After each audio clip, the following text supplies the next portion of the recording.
तो हेलो बच्चों, कैसे हैं आप सभी। मैं आशा करता हूं आप सभी ठीक ही होंगे। आज के इस क्लास में हम प्रश्नावली 4.1 पढ़ेंगे। अगर इससे पहले का वीडियो आपने नहीं देखा है तो हमने जो है क्लास 9 का प्लेलिस्ट बना रखा है, वहां पे जाके आप देख लीजिएगा। तो देखिए, जैसा कि आप देख ही रहे होंगे कि अध्याय 4 का जो है लेसन का क्या नाम है, तो दो चरों वाले रैखिक समीकरण। तो चर के बारे में बात हो रही है, तो अचर भी हमें जानना जरूरी है। तो इस चैप्टर में जो चर और अचर के बारे में हमें समझना है, ठीक है।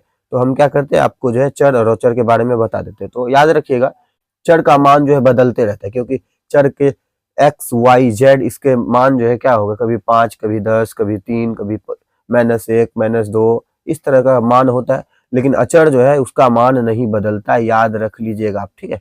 और इसका जो है व्यापक रूप जो है होता है ax + by + c बराबर क्या, तो 0, जहां याद रखिएगा a, b और c जो है हमारा अचर होता है, ठीक है। एक्स वाई जो है हमारा चर है। तो हम क्या करते हैं, जो जो हमने बोला उस चीज को एक पेज पे लिख के तब हम जो है उस प्रश्न, इसके बाद का जो प्रश्नावली 4.1 है वो हम आपको बताते हैं। तो जैसा कि आपने जो है यहाँ पे देख लिया, हमने जो बताया था वही हमने लिखा है। चर जिसका मान बदलता हो, अचर मान नहीं बदलता है, व्यापक रूप जो हमने लिखा है ax + by + c बराबर 0, जहां हमने जो लिखा है a b c जो है अचर संख्या, यानी ये जो है हमारा कोई संख्या यहाँ पे हम रखेंगे, ठीक है। तो हम क्या करते हैं, अब हम जो प्रश्नावली जो हमें दिया हुआ है उस प्रश्नावली को लिख लेते हैं। उस प्रश्नावली को उल्टा के जो प्रश्न पूछा गया उसको पढ़ के उसके बाद इसका बारी बारी से आंसर देंगे, ठीक है। तो चलिए प्रश्नावली को उल्टाते हैं। तो देखिए, पहला प्रश्न हमें दिया हुआ है कि एक नोटबुक की कीमत एक कलम की कीमत से 2 गुनी है। इस कथन को निरूपित करने के लिए दो चरों वाले एक रैखिक समीकरण लिखिए। यहाँ हमें संकेत में दिया हुआ है क्या, मान लीजिए नोटबुक की कीमत जो है x रुपया है और कलम की कीमत जो है y रुपया है। जो हमें संकेत में दिया हुआ है ना, इसको हमें मान के लिख लेना है। उसके बाद जो है हमें जो क्वेश्चन कहा गया उस अनुसार जो है काम करेंगे। तो चलिए पहले क्वेश्चन को लिख लेते हैं। तो हमें दिया हुआ था, ठीक है, हमने लिख दिया संकेत, माना कि नोटबुक की कीमत x रुपया और तथा कलम की कीमत जो है y रुपया, ठीक है। अब हम प्रश्न से चलेंगे। प्रश्न हमारा क्या कह रहा था कि नोटबुक की कीमत जो है एक कलम की कीमत से 2 गुनी है, ठीक है। नोटबुक का जो कीमत है, नोटबुक का कीमत क्या है x, ठीक है। ये जो है एक कलम के कीमत के 2 गुनी है, ठीक है, यानी 2 गुनी, तो 2 गुने क्या, तो y, ठीक है, कुछ इस प्रकार का। तो हम जो है इसको सॉल्व करें तो लिखेंगे x बराबर क्या, तो 2 गुने y, तो 2y, ठीक है। तो यहाँ पे हमें जो है दो चर वाले समीकरण को बताना है, ठीक है। तो हम क्या करेंगे, x ये प्लस का है, ये इधर आ जाएगा, ये -y, इसके बराबर क्या, तो यहाँ 0 लिख देंगे। तो देखिए x और y ये दोनों चर है, दोनों अलग अलग है। तो यही हमारा जो रैखिक समीकरण हो गया, यही हमें कह रहा था, ये हमारा आंसर हो गया। तो चलिए अब हम क्वेश्चन 2 को पढ़ते। दिया हुआ है कि निम्नलिखित रैखिक समीकरणों को ax + by + c बराबर 0 के रूप में व्यक्त कीजिए और प्रत्येक स्थिति में a, b और c के मान बताइए। यहाँ जो क्वेश्चन दिया हुआ है ना, इसको हम लिखेंगे जैसे यहाँ पे हमने क्या कहा था, जो है a, b और c जो हमारा क्या है, तो चर संख्या है ना, उसी तरह से जो यहाँ पे काम करेंगे। पहले इस क्वेश्चन को लिख लेते हैं, तब इसको बना के दिखाते हैं। तो देखिए यहाँ जो हमें ये जो फॉर्मेट है ना, इस फॉर्मेट पे जो है इसको पहले लेके आना, ठीक है। तो हम लिखेंगे क्या, लिखेंगे 2x फिर प्लस 3y, ये देखिए बराबर के उधर है ना, तो ये c के जगह पे ये है, तो इसको हम बराबर के इधर करेंगे।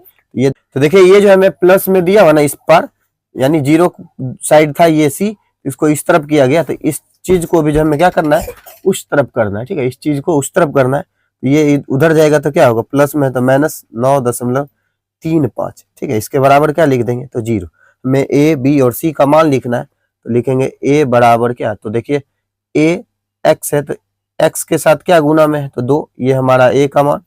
फिर देखिए b के y के साथ क्या है, तो 3 है, तो वो हमारा हो जाएगा। फिर c लिखेंगे, c देखिए यहाँ प्लस में है, यहाँ माइनस में है, तो यही आंसर होगा, तो 9.35, ठीक है। ये हमारा जो है आंसर हो गया। उसके बाद देखिए क्वेश्चन जो है 2 है ना, इसको हम देखते हैं। जो है सब यही तरफ है, ठीक है, बराबर के इस साइड ही है। यहाँ पे हमें सिर्फ a, b, c का मान ज्ञात करना है। a का मान कुछ नहीं है, तो 1। फिर लिखेंगे b का मान देखिए क्या है, तो y के सिवा और क्या है, तो 1/5, वो भी माइनस में, ठीक है। फिर देखिए c का मान, c के जगह पे क्या लिखेंगे, तो -10 लिखेंगे, ठीक है। ये हमारा जो है आंसर हो गया। फिर देखिए यहाँ जो है क्या है, तो ये दोनों देखिए इस तरफ है, लेकिन ये 6 जो है बराबर के इस तरफ है, तो इसको जो हम पहले इस तरफ कर लेते, लिखेंगे क्या, तो -2x फिर प्लस का 3y, ये प्लस में तो -6, इसके बराबर लिखेंगे 0। ठीक है, तो a का मान देखिए ये प्लस में नहीं है माइनस में, तो लिख देंगे -2। फिर देखिए b का मान लिखेंगे क्या, तो 3। फिर c का मान हम क्या लिखेंगे, तो -6। ये हमारा जो है आंसर हो गया। ठीक है, उसके बाद देखिए चौथा नंबर में ऐसा क्वेश्चन है ना, इसको हम देखिए ये बराबर किस तरफ है लेकिन ये उधर है ना, इसको हमें क्या करना है, इस पार में करना है। ठीक है, लिखेंगे x, ये प्लस का है तो इधर आएगा -3y, इसके बराबर क्या लिखेंगे, तो 0। ठीक है, तो देखिए हमने जो है इसको ऐसा कर दिया, तो हमें यहाँ पे जो a का मान ज्ञात करना है, यहाँ कुछ नहीं है इसके आगे तो 1 लिख देंगे।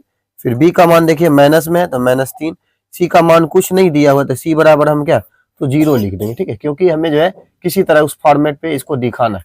ठीक है, उसके बाद चलिए हम क्वेश्चन जो है 5 दिया हुआ ना, 5, 6, 7 और 8, उसको हम सॉल्व करते हैं।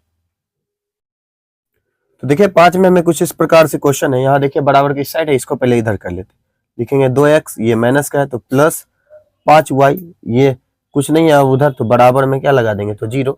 यहाँ देखिए a का मान तो हमें दिया हुआ है 2, b का मान भी हमें दिया हुआ है 5, लेकिन c का मान यहाँ भी नहीं है, तो c के बराबर क्या लिख देंगे, तो 0। ठीक है, ये इसका आंसर हो गया।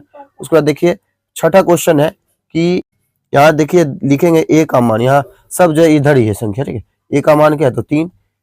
यहाँ देखिए b के बराबर में यानी y में कुछ नहीं दिया हुआ तो यानी उसके जगह पे 0। फिर c का मान देखिए संख्या दिया हुआ है तो ये लिख देंगे। ठीक है, तो ये हमारा जो है आंसर हो गया। उसके बाद जो है हमें 7 नंबर का क्वेश्चन है ना, कुछ इस प्रकार का है, देखिए यहाँ y दिया हुआ है लेकिन x नहीं दिया हुआ। ठीक है, तो यहाँ जो है हम a बराबर लिखेंगे, यानी x के साथ x वाला कुछ नहीं है तो यहाँ क्या लिखेंगे, तो 0 लिख देंगे। फिर y की जगह पे क्या लिखेंगे, तो 1। फिर जो है b के जगह पे 1, c के जगह पे जो है -2 लिख देंगे। ठीक है, ये हमारा जो है आंसर हो गया। ठीक है, तो देखिए यहाँ 8 नंबर का क्वेश्चन है ना, इस संख्या को हम क्या करते हैं, उधर लेके आते, लिखेंगे 2x, ये प्लस का है उधर जाएगा -5, इसके बराबर में हम क्या लिखेंगे, 0। तो देखिए a के जगह पे x के साथ जो संख्या है ये a का मान हो जाएगा, b के साथ कुछ नहीं, b का मतलब y वाला कुछ नहीं है तो यहाँ 0। फिर c का मान क्या लिख देंगे, तो 5। ठीक है, ये हमारा जो आंसर हो गया। तो देखिए इस प्रश्नावली में हमें जो है टोटल 2 ही क्वेश्चन थे जो कि हमने जो इस वीडियो में पूरा का पूरा सॉल्व कर लिया। यह वीडियो आपको कैसा लगा, अगर अच्छा लगा होगा तो आप हमारे इस channel study zone by Manjeet sir को सब्सक्राइब कर दीजिएगा और घंटे के निशान को ऑल पे दबा लीजिएगा, जिससे कि हमारा वीडियो आप तक जो लेटेस्ट पहुंचता रहे। मिलते हैं इसी अंदाज के साथ नेक्स्ट वीडियो में, तब तक के लिए ओके बाय।